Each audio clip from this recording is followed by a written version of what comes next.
Assalamualaikum warahmatullahi wabarakatuh. Eh, Terima kasih kepada tuan rumah Bapak Afdi ya, Afdi di kebun buah kandi Sawah Lunto. Dan ini adalah lokasi bekas tambang batu bara. Barangkali bisa di-viewkan sedikit kawasan tambangnya. Oke.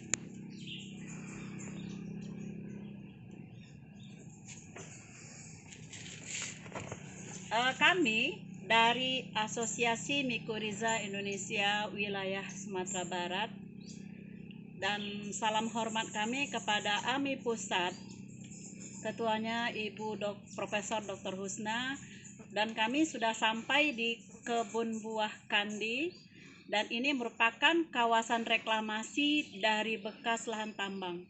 Saya sebagai ketua dan bersama Ibu Pembina yaitu Ibu Profesor Dr. Etifarda Husin. Jadi kami berdua sudah sampai di sini dan diterima oleh tuan rumah dengan sangat baik sekali sambutannya. Alhamdulillah pada siang ini kita akan melakukan penanaman dan kita sudah menyiapkan beberapa bibit, yaitu ada tanaman langka seperti surian. Dan nanti juga ada lokasi lain yang kita akan lakukan penanaman, yaitu di Batu Busuk, mungkin ada tanaman sungkai juga. Dan di sini karena konsentrasinya pada buah-buahan, maka kami juga akan menanam tanaman buah-buahan seperti tanaman alpukat. Jadi di sini ada alpukat hijau panjang dan alpukat hijau bundar. Mungkin keistimewaan alpukat tersebut kita minta waktu untuk menjelaskannya Bapak Ketua UPTD, Bapak FD. Silakan Pak. Ya, makasih Bu. Sebagai perpanjangan tangan dari Dinas Ketahanan Pangan, Pertanian dan Perikanan Kota Sawalunto, UPTD Pembibitan Tanaman Pertanian itu mengelola kebun buah. Jadi kita menyediakan bibit yang berkualitas, bibit unggul dengan beberapa varietas. Khusus untuk hari ini, keinginan dari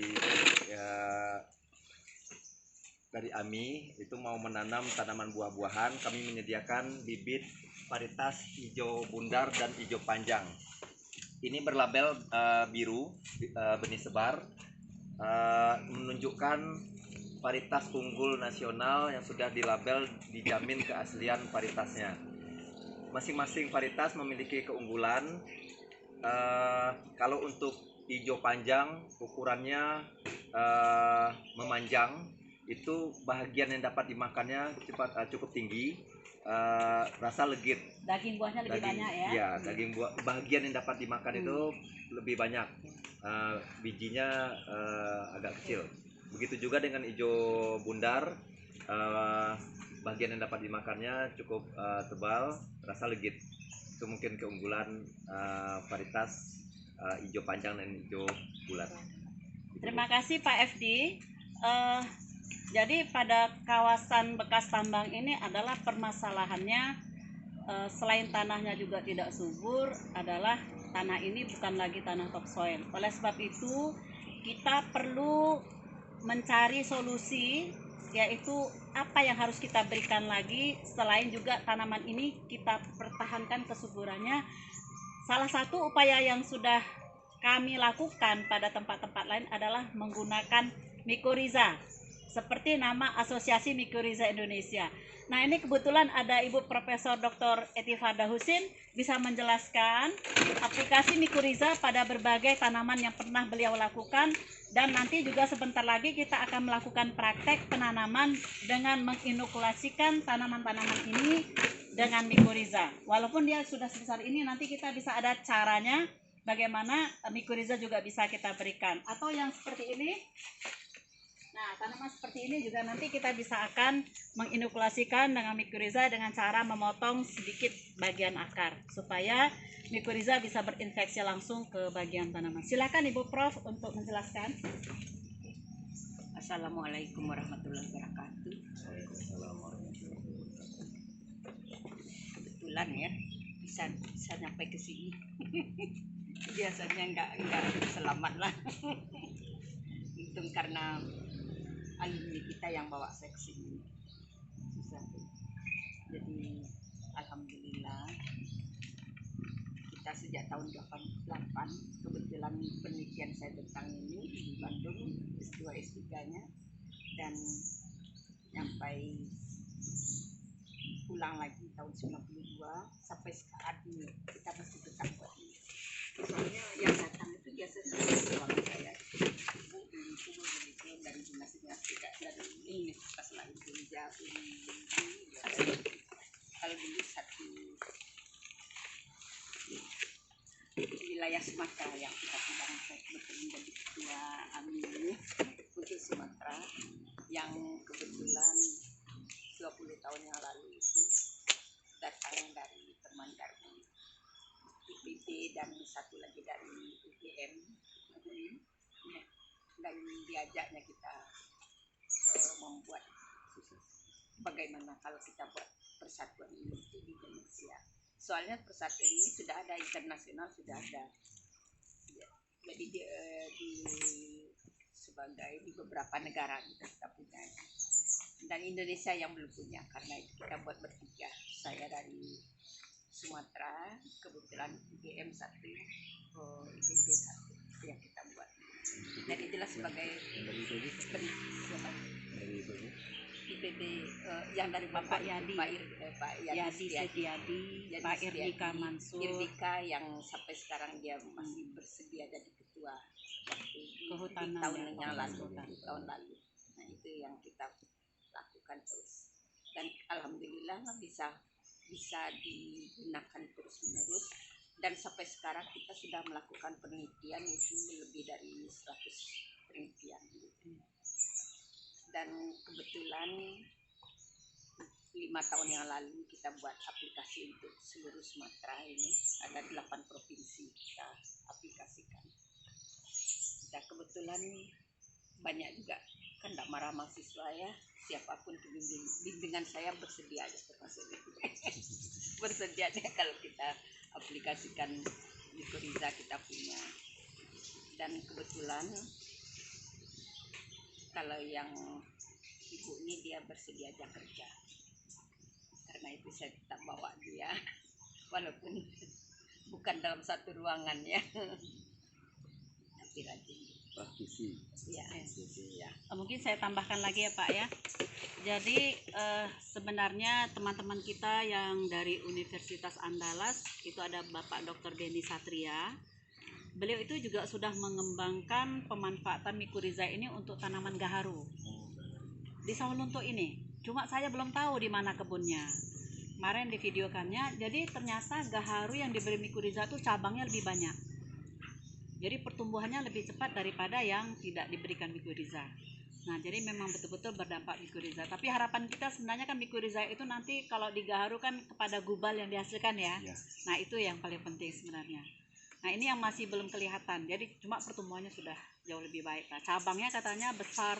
Cabang-cabang itu sama seperti batang utama. Itu seperti itu. Nah, itu kira-kira apa lagi Bu ya? Sudah. Tanaman buah-buahan Itu boleh. Dan ternyata kita dari tahunnya kita buat ini sekitar tahun 95 kalau tidak salah, di AMI Sumatera, AMI Indonesia. Karena dibuat AMI Indonesia, jadi kita sudah aplikasikan ke berbagai jenis tanaman, dan sampai saat ini belum kita temukan satu jenis pun tanaman Indonesia yang tidak mampu berasosiasi kerjasama. Dan kalau secara internasional hanya ada 2 jenis tanaman yang belum bisa sekarang. Untuk jenis tanaman lainnya 98% tanaman dunia sudah mampu berasosiasi. Jadi hanya ada 2 jenis tanaman, itu pun waktu kita tanyakan apa jenis tanamannya, mereka menyebutkan memang tidak pernah kita punya di Indonesia. bukan Dan tanaman tropis ya Bu? nah iya, itu memang benar-benar kelihatannya tanaman yang hanya mampu untuk tanaman di kutub itu saja ya. Tapi yang tanaman lainnya bisa. Nah kemudian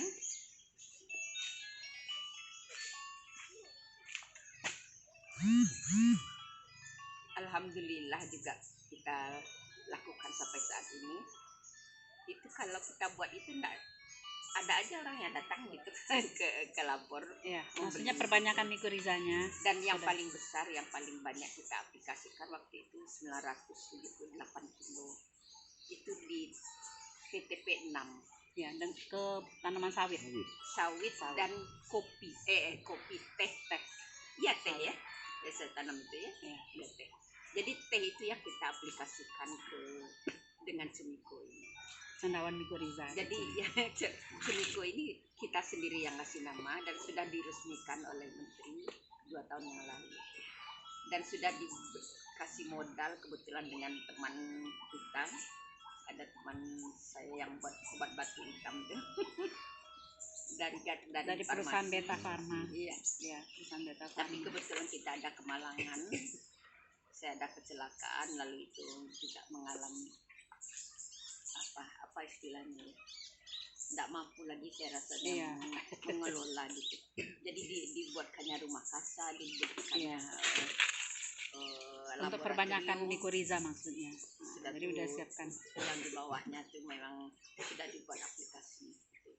Jadi kami rencana waktu itu memang ingin membuat bibit dan tanaman lainnya, tanaman musim lainnya, tapi kalau bisa petani bukan mengaplikasikan lagi.